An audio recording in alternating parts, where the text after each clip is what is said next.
Welcome back to the PolicyViz podcast. I'm your host, John Schwabish. On this week's episode of the show, I am so excited to be joined by Jen Christiansen from Scientific American. Jen has a fantastic new book, Building Science and Graphics, that will help anyone who's working with data, and particularly scientists, do a better job presenting their information, creating graphics, telling stories with their data and with their science. And what's really, I think, fabulous about this book is she kind of walks you through the process of creating better visualizations. So it's not sort of your basic DataViz 101 type book, but gets you into the process of creating more in-depth and better graphics. I mean, really, at the end of the day, that's really what this book is about. So it's a really interesting book. Jen and I have a great conversation. And so here's this week's episode of the PolicyViz podcast with Jen Christiansen, author of the new book, Building Science Graphics. Hi, Jen. So good to see you. Hello. Thanks for having me back. It's been a long time since we've seen each other, right? Stupid pandemic. Yes. Yeah. Yes. Well, it's great to see you. Congrats on this new book, Building Science Graphics. Very exciting. How long did this take you to pull together?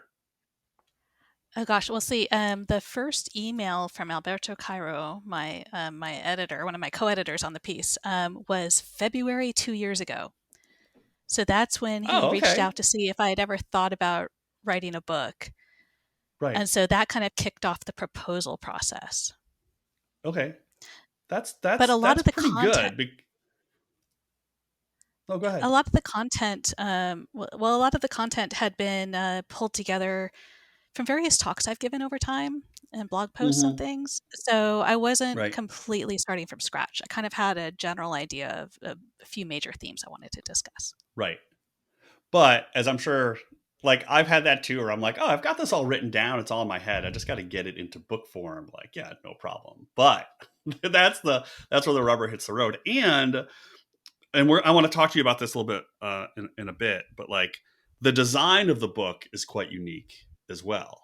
And I want to talk about the layout and how you actually went through the whole process of building it. But before we get there, I want to just ask like a general, this is like a meta Jen Christensen question, which is like, what do you find special about science graphics? Well, first of all, I think science graphics, and I think this is important to state up front, science graphics are beholden to the same best practices and design principles as graphics that communicate non-scientific information. So I don't think they're exempt from a lot of, the design best practices. But I think it's fair to say that they may deal with some challenges more routinely than graphics about other subject matter.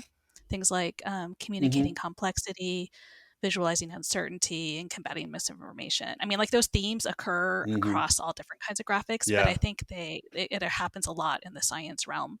But I think they're most unique in that the content they convey is rooted in a process that a lot of people aren't familiar with. So this idea of bodies of kind of scientific knowledge is built by like one step at a time, and it's the self-correcting enterprise that kind of happens slowly. So conclusions that are rooted in evidence that are shown in a graphic might be true at one moment in time, but the interpretations might shift a little bit as additional evidence is collected. So you kind of need to figure out how to provide the context that your audience needs and help them understand where this kind of fits in a larger research arc. Right. I mean, I also would suspect, and I do want to talk about this as well, for the scientist. I mean, there's the reader side of understanding the sort of the content, but it's also on the scientist side, right, of thinking about how to communicate to a broader audience. And when they're working with you, and maybe we should talk about this, but when they're working with you at Scientific American, it's not like they're using all the jargon that they would use in the academic version. Right. And I think that's one of the reasons I wanted to write this book, is because scientists are charged with developing graphics a lot. Journal articles, poster presentations, like imagery is a really common language, form of communication that's used in the science world. For scientists to communicate with each other and eventually to broader audiences, whether it's for the scientists directly or through other designers. Yet there's not a lot of training for scientists to learn how Yeah. to do that. And Right. so I think that it was just kind of important to get a lot of just baseline information out there for folks who might be a little Hmm. bit new to the topic. Was that your main motivation? And I want to dive into some of the more specific pieces of the book, but there's like whole chunks of like the whole third part of the book, for example, is kind of like a roadmap on how to build scientific graphics for someone who does not have like a degree in design. Like, was that your motivation, was to help scientists just do a better job? That was one of the motivations and probably the primary Hmm. motivation, because I feel Okay. like designers who are already involved in developing graphics um, might find certain chapters of this book a little bit familiar. But I think there's whole Hmm. sections within it that would help different kind of target audiences. But I think the folks who are going to Hmm. get something out of it from page 1 to 300 and something, how many pages are in here, are scientists. Right. Yeah. Yeah. Yeah. Yeah. Does it maybe it would help folks if you could talk a little bit about your process of working with scientists at Scientific American? Like, I feel like that process maybe folks don't realize, because you do a lot of stuff in house and also work with a lot of freelancers, and helping, scientists build different types of things. So maybe you could just talk a little bit about that process, to sort of, I'm just thinking about like a scientist who's listening to this is like, oh, I would love to have my new paper on blah blah blah in Scientific American. Like, how do I get to the point where I could work with Jen and get something great in the magazine? Well, that's kind of a split question because part of that is based on how we get manuscripts into the magazine to kind of determine Hmm. whether or not it's a story that we want to print. And so that goes through, Hmm. honestly, a text first kind of approach, and it gets, Right. Okay.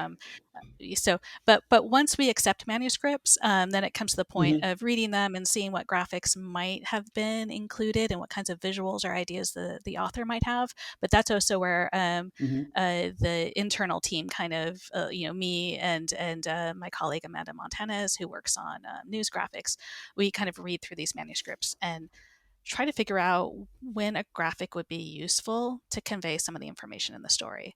So we're kind of going through this Hmm. process, and that's what I tried to outline in the book, at a few different levels. Is like to get across this idea that there are several steps that you take, and just because you're a professional designer doesn't mean you just like kind of jump in and kind of create this amazing visual, or a visual that that is looks good. It's this Hmm. process of determining whether or not a graphic would be useful because they take a lot of resources, both time and money sometimes. What's the Hmm. goal of that graphic?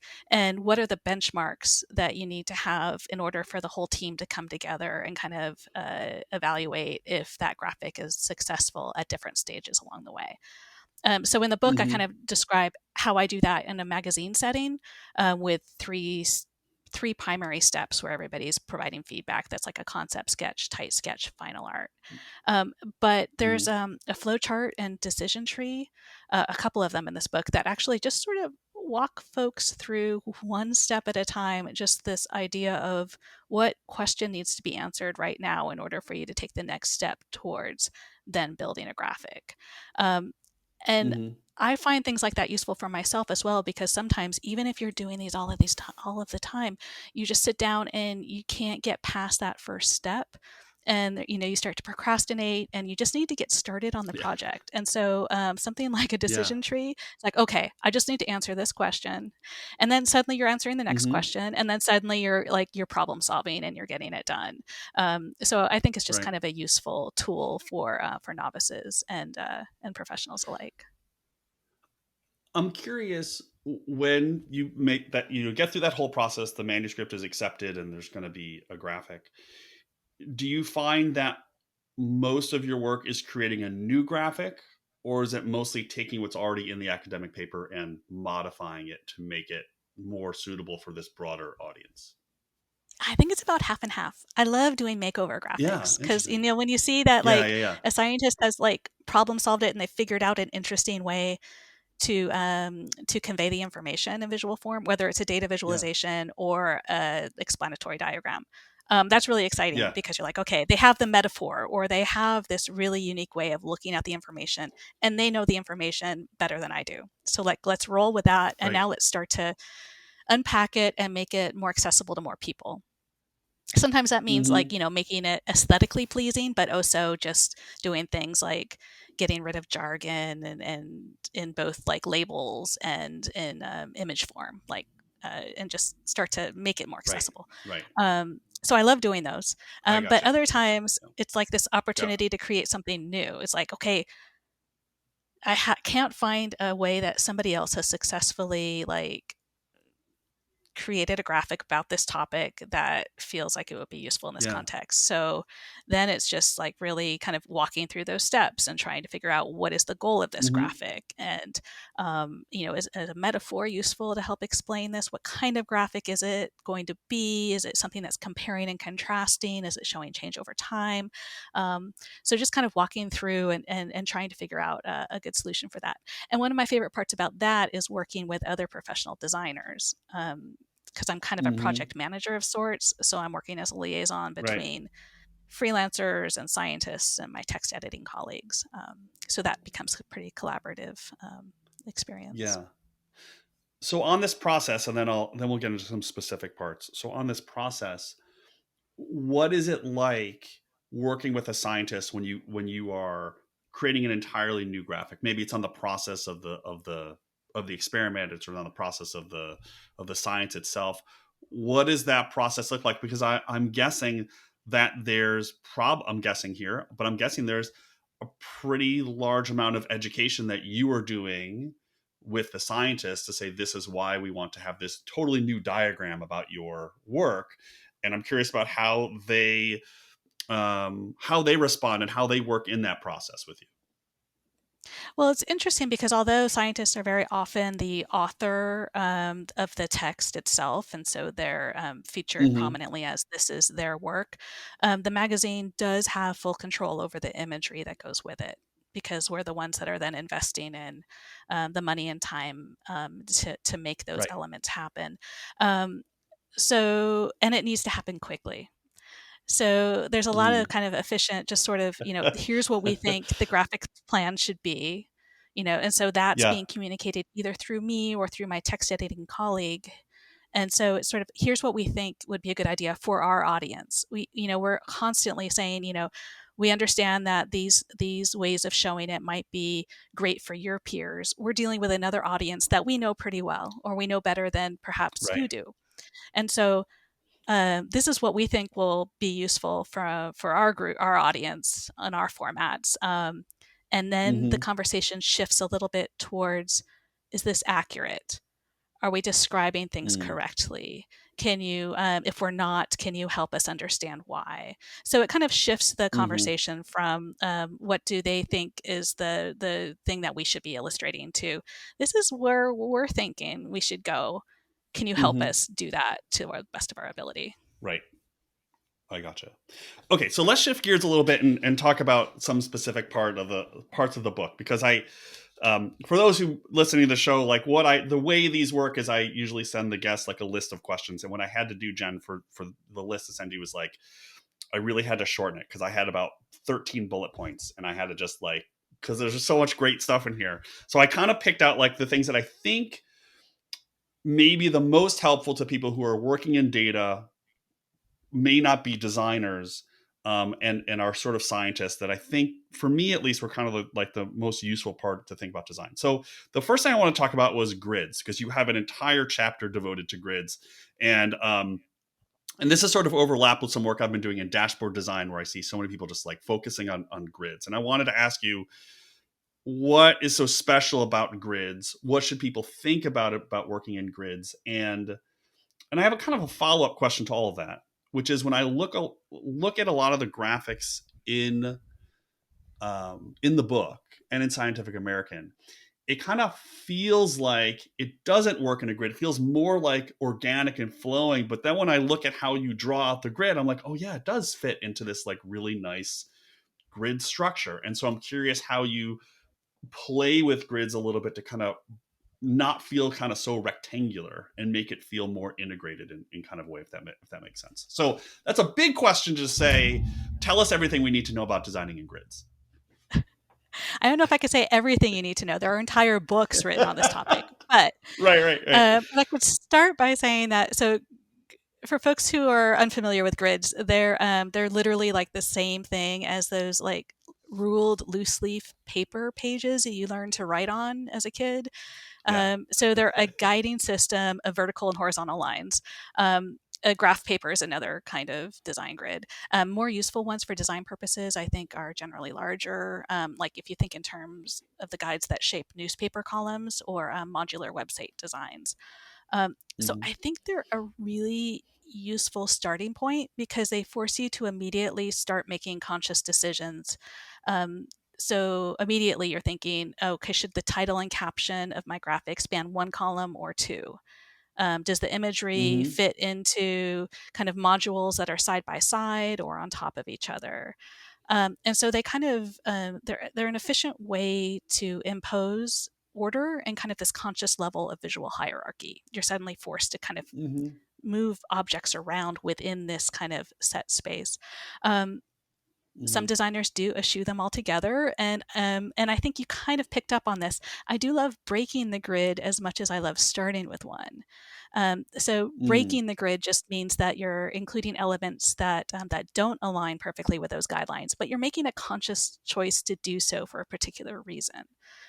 So for Right. me, I like to sometimes highlight a key annotation by putting it in a circle that kind of pops out of the edge of that column a little bit or something. And that draws attention, sort of implies that this information is pretty critical.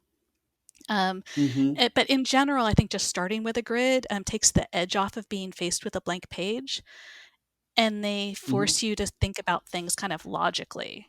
And that helps give readers a sense of the different subsections within your graphic or page. Now, I think they're most important when it comes to things like aligning text and labels. I think imagery can Mm-hmm. start to kind of pop out of that. And that might have been what you were picking up with that kind of more organic feel of some pages. When you look at them, Mm-hmm. you don't think, well, Yeah. this just looks like a grid. So some elements Yeah. can kind of, expand beyond that. But if you have your captions and your labels and your annotations kind of aligned and very orderly, it kind of helps the reader see that hierarchy a little bit more clearly, I think. Right. Right. It's really interesting the way. So it's really interesting the way you say. You've got this bubble or circle is a good simple example, and it just kind of breaks that like that edge of that grid just a little bit, and how it really just you can really kind of. I mean, you see it, but I kind of feel it when I look at some of the graphics in your book. I can really feel that that's the thing that's kind of different from everything else on the page, because the text is left aligned and the title is right here, but there's this thing in the middle just feels a little bit different for some reason, and that's where my eye kind of just goes naturally. Right. Yeah, I think it's really useful for annotations that really call out this is the important part, or Mm-hmm. to help people follow. Like, okay, there's 3 bits that are popping out of this grid. Those 3 things are probably related somehow. Yeah. Yeah. So the other part of the book that I found really interesting was on posters, academic posters, and there I've had a few people on the show, Mike Morrison and Zen Fox, who spend a lot of time thinking about academic posters. But it was really interesting to see it in here because it's such a kind of niche area for scientists, and they have this like full reference book in front of them that they can use, and they can use it in their own work. Even without like having something published in Scientific American, which I just love. Like I can just imagine scientists just like picking this up, reading that, and just having like that section like earmarked and ready to roll. And I guess my question is pretty broad, but I just wonder about how you think about academic posters, whether you talk to scientists that you work with about their work in posters, and what is your kind of main view of making better posters for an academic conference? Sure. So, for your listeners that aren't scientists, and you kind of helped explain this a bit, but it's really common for science conferences to have poster sessions. So it's like basically just this hotel ballroom filled with room dividers that have like large paper posters affixed to them with pins. They're like 4 to 5 foot printouts often. And during a session, a scientist generally stands by their poster and kind of talks through people through it about their research, and they use their poster as a visual aid. So it's very science fair esque. Attendees are milling through the space, Yeah, and it is. Yeah. it's yeah. So so it kind of fascinates me that there's such a common occurrence at science conferences. Um, but I think it's safe to say that scientists aren't being trained to thoughtfully design them. I think they're often given templates, Yeah. but not necessarily any training or discussion of how to really make the best use of them. They often hold like way too Yeah. much text. The font size isn't legible, and they're totally lacking in breathing space or a clear indication of kind of the flow of information. Um, Mm-hmm. so in my book, I encourage scientists to approach a full poster as if they're designing one huge graphic, because that's pretty much what it is. I mean, you might have a little more Mm-hmm. text than a graphic technically would, but maybe it shouldn't. And I know there's a lot of folks who are exploring different ways of doing posters, and some say you shouldn't have any text at all, you should just have a QR code, or Right. others are these interactive screens Right. that are amazing. But I'm thinking, like, what are people actually doing right now? I mean, I feel like it's a lot of, Yeah. like, with your work on Excel and PowerPoint, it's like these are the tools, or this is the product that Mm-hmm. people are using right now. Like, we can be aspirational about really Sure. rethinking the how that happens at all. But in this moment in time, these printed posters are, what Still what most we're people are doing. using. Yep. Yeah. Yeah. Um, Yeah. so I think just people need to like start with a grid, use negative space instead Mm-hmm. of box frames. Think about what your Mm-hmm. main takeaways are, how you can use color and scale and position to bring attention to those takeaways. But most importantly, I Mm-hmm. think just remember that all of that needs to be done at a scale that can be read and skimmed from like several feet away in a room with like Yeah. dubious lighting, and like there's lots of chatter and activity. Yeah. So, 100%. like, there's a Yeah. lot going on. It shouldn't Yeah. be your science paper just kind of reformatted for a Yeah. wall. Yeah. Yeah. Yeah. Dubious lighting is definitely, I'm gonna hold on to that for sure. So I want to talk about process again, because like I said, that's like a good chunk of the book. Okay, so when it comes to posters, so here's my question. So a scientist comes to this section of the book. They're looking through some of the amazing graphics in here, and I'm going to show one here for the video folks. For those who are listening, this is, I mean, it's a graphic here. The title is "A Churning Burning Star," and it's got like all these illustrations of the inside of a of a planet or a star with these illustrations on the side and its motion and this and that. And so, Jen, my question to you is: a scientist goes through this book, they are excited about what they can do, but they come and they see something like this and they say, but I don't know how to draw this illustration or find this photograph. Like, so what is your recommendation to those folks who have the science, they are excited about the process, but they don't necessarily have those particular design skills? Maybe they buy into the whole grid and everything you've already mentioned, but they don't know how to get to this stage of it.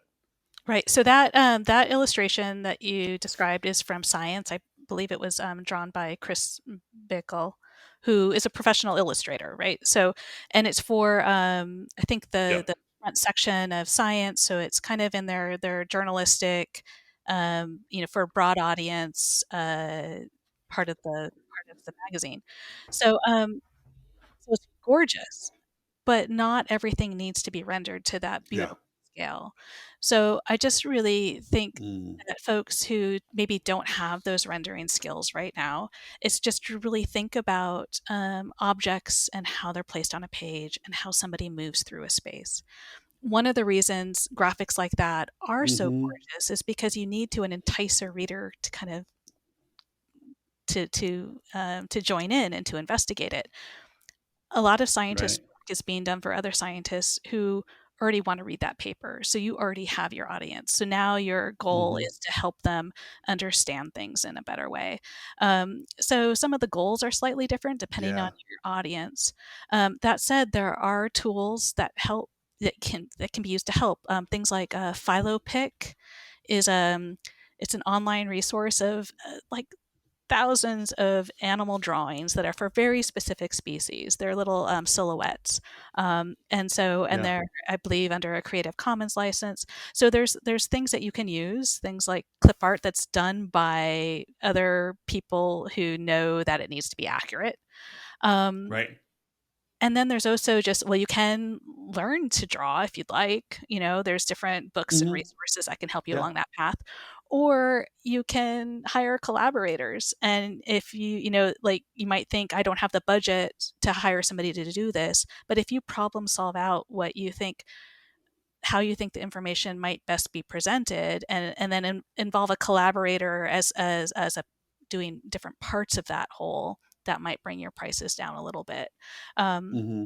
so I think, Yeah. folks, when they see these gorgeous three-dimensional drawings or things that are like award-winning pieces, it's like just to remember, well, that's for one purpose, but you don't need to have those skills to kind of Yeah. create successful graphics for other purposes. No, I think that's, yeah, I think that's such a great point that, yeah, the goal is different when you're doing an academic poster, and the audience is different. And yeah, I think that's just like a great point that people shouldn't feel down that they're not an award-winning designer and really get information out there.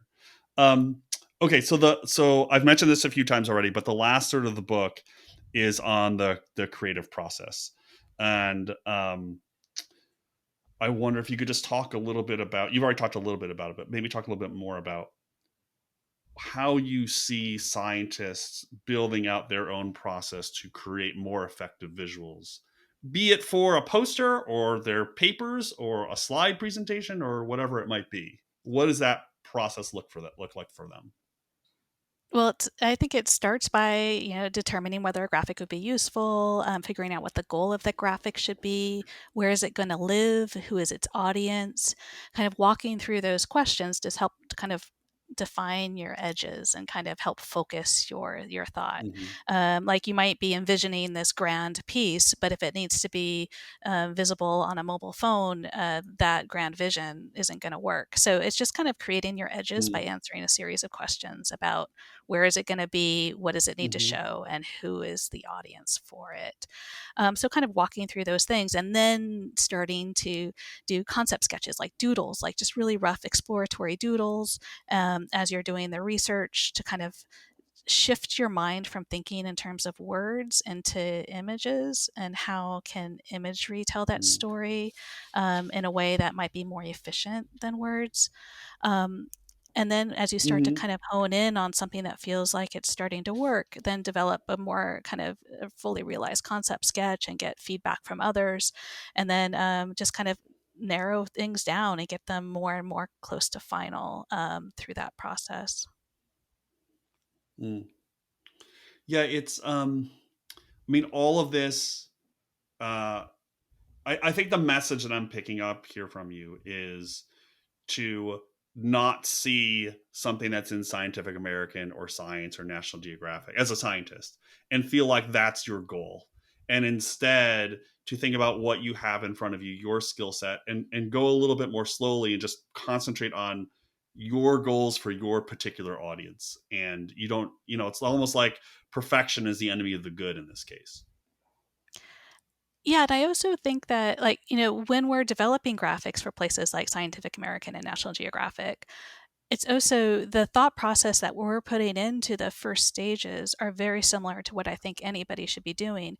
And I like to tell people that you need to think about getting the bones organized properly before fleshing it out. And so if you just Mm-hmm. stop at that bones stage, that's still really informative. Fleshing it out might be Mm-hmm. the like taking it over the top in terms of aesthetics and beauty, and really kind of a professional veneer. But if you can get Right. the information organized in a useful and kind of clear way, that's like 90% of of the job in many ways. Like if you Right. don't get that right, then no Yeah. matter how, beautifully rendered it is, it's not going to be useful to people. Hmm. Yeah, this is what I love about the book is it does have a little bit of sort of like your best practices. There's a really nice section on color, and there's a section on grids, but the focus of the work is not sort of the standard like 101 kind of book. It's taking us to the next level, which I think is like kind of this new evolution or next phase of data viz, data communication books, on this design, on these layouts, on this structure, on this process, which I think just like opens doors for people, especially to think more creatively, that you don't have to be, skilled in everything to be able to make beautiful looking projects and products. Great. That's great to hear, because I did want it to be very inviting and useful to a wide range of people. And so, yeah, I love your takeaway on that. Thanks. Okay, so the last part I want to talk about was the actual production of the book, because there is, among all the other amazing things in this book, the thing that caught my eye when I just like first opened it is you don't have figure numbers. It's not like see image 2.1. Um, it doesn't even say see the figure below or see the figure on the next page. You have these little pointers directly from the text to the image or to the graphic or to the caption. And so I want to ask you, what was your thought process behind approaching it that way? And then what was your production process like? Because I think for anyone who's tried to publish a book or just a journal article for that matter, like working with a lot of production companies is not a very easy process. So I'm curious about how you conceptualize it and then actually put it into practice. Yeah, so I knew if I was ever going to write a book, I wanted to design it too. And that didn't feel like too big of a leap, Mm-hmm. because I've been working in magazine and textbook design for a long time. So I knew I knew I had the InDesign skills to make that happen. Um, and I was also Right. really inspired by Ellen Lupton, who's an author and designer who Mm-hmm. designs her own books and her book collaborations, and has talked about it. If you look up, she has some great YouTube videos, lectures that were really inspiring. Um, but I wanted to design it not because I thought I'd be creating this like award-winning book design, because like I'm not a professional book Mm-hmm. designer. There are people like Stephanie Posevec who take it to the Yeah. next Right. level. Right. But I wanted to approach the book like a large graphic, and so for that to happen, I knew that the text and the Mm. visual elements needed to evolve together. Um, Mm. and part of that is like I didn't want the reader to have to pause and search for things. So when I wasn't Yeah. able to kind of put a graphic like right in the text where I talk about it, I simply, like as you described, used a line to connect the period of the sentence that related to that image to the image itself. Yeah. And so then Yeah. that line is like a bookmark. So when the reader is done looking at the image, they just follow it right back to where they left off. So there's not this Right. disconnect and kind of popping around, and like I'm just helping their eye go where I intended it to go next, much in the same way Mm-hmm. I would do within just a graphic itself. So in order to make that work, I wrote rough drafts in Google Documents. But then I moved Mm-hmm. things over really early on into InDesign page layouts. So I actually created the design and figured out the typography of the book and everything before I had written much more than the introduction, Yeah. and so then I was writing and editing to fit so that the images would fall on the same Right. spread as the Follow. text that Yeah. referenced them. So in that way, it kind of Right. became like I have this page, and this page is a graphic, and there's this much text, and Right. what do I need to cut? There's a lot of back and forth. Um, Yeah. and one of the reasons I wanted to prioritize that is because I got really weary of reading about design principles and perception science research results in documents that didn't walk the talk. Like, so many books include, like, yeah, they include discussion Yeah. of things like Gestalt principles of proximity, like really kind of Right. these foundational ideas. And then they don't enact those ideas in the design of the Mm-hmm. book. And I thought, why are we telling Yeah. people this is important and then we're not showing them that it's important? Um, Yeah. but uh, I should say, and this kind of goes back to challenges in working with like larger production groups. It's amazing working with a publisher and with a great team of editors, but there are some things you can't control then. And Hmm. so I feel like I'm being a little bit of a hypocrite in one piece about this. So I address the topic of accessibility in the book, but my Hmm. decision to focus on creating a print design that reflected the design principles that I write about meant that I removed some flexibility in how that content appears in ebook form. And Right. that's because I was going Right. from like a bespoke print design into an automated ebook workflow. Um, and Hmm. ideally, I could have designed the ebook separately myself as well and included like responsive versions of graphics when possible. But that wasn't an option. And so Right. I'm sad that I wasn't able to walk the talk as much in the electronic version for accessibility reasons. So that was kind of Right. the part that I was most sad about. Yeah. Well, like you said, it's an evolution. So maybe this book sets the stage to say, how do we get from here to an ebook technology that actually works in that way? Because I think the book itself takes us a step forward, right? Because it does integrate everything together. How can we build that in the digital technology to make that work for people who have vision or physical impairments to work in the digital world? Um, so I can imagine why you said you're not going to create the ebook on your own. That sounds like a pretty amazing, incredible amount of work. But I just love the overall design and how like you said, everything is just kind of integrated together.